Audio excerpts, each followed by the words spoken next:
நம் எல்லோருக்கும் ஒரு நோக்கம், ஒரு லட்சியம் என்பது இருக்க வேண்டும். லட்சியம் இல்லாத மனிதர் ஒருவர் வாழுகிறார் என்று சொன்னால் அவருடைய வாழ்க்கை உயர்ந்த இடத்திற்கு போகாது.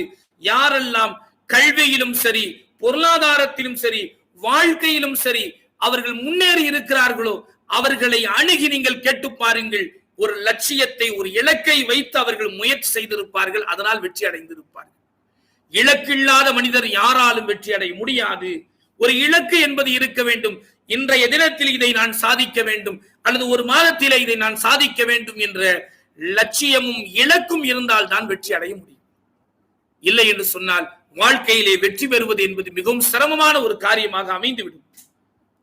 குறிப்பாக நாம் என்ன செய்ய வேண்டும் என்று சொன்னால், நமக்கும் சில நோக்கங்களையும் லட்சியங்களையும் வைத்துக் கொள்ள வேண்டும். நம்முடைய குடும்பத்தார்களுக்கும் சில நோக்கங்களையும் லட்சியத்தையும் உருவாக்கி கொடுக்க வேண்டும்.